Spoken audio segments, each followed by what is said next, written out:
বাংলাদেশের রাজনৈতিক দল বা নেতাদের নামের সঙ্গে মিল রেখে সন্তানদের নাম রাখা নতুন কিছু নয়। সময়ের আবেগ, সমর্থন কিংবা বিশেষ কোনো ঘটনা স্মৃতি ধরে রাখতে অনেক পরিবারই এমন নাম বেছে নেয়। ঠিক তেমনই এক ব্যতিক্রমী ঘটনার জন্ম হলো এবারের নির্বাচনে। ভোট কেন্দ্রে জন্ম নেয়া এক কন্যা শিশুর নাম রাখা হয়েছে বেগম খালেদা জিয়া। ঘটনাটি সিরাজগঞ্জ জেলার রায়গঞ্জ উপজেলার বেংনাই সরকারি প্রাথমিক বিদ্যালয় কেন্দ্রে ঘটে। গত 12 ফেব্রুয়ারি সকালে সংসারের কাজ শেষ করে সন্তান সম্ভবা আম্বিয়া খাতুন ভোট দিতে সেখানে যান।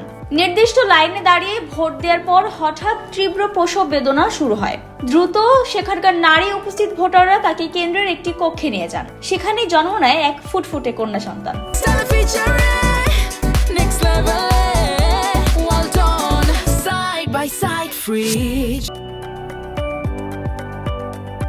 নবজাতকের বাবা শরীফুল ইসলাম ও মা আম্বিয়া খাতুন মেয়ের নাম রাখেন খালেদা জিয়া।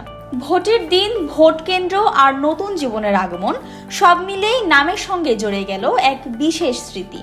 নাম রাখা হয়েছে বেগম খালেদা জিয়া স্যার।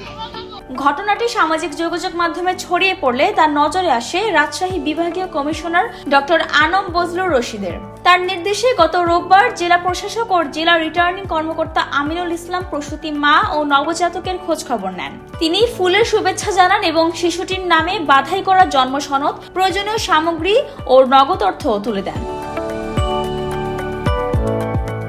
একদিকে গণতান্ত্রিক দায়িত্ব পালন, অন্যদিকে মাতৃত্বের আনন্দ।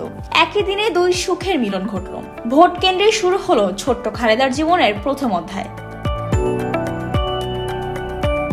Desk report, Bangladesh bulletin.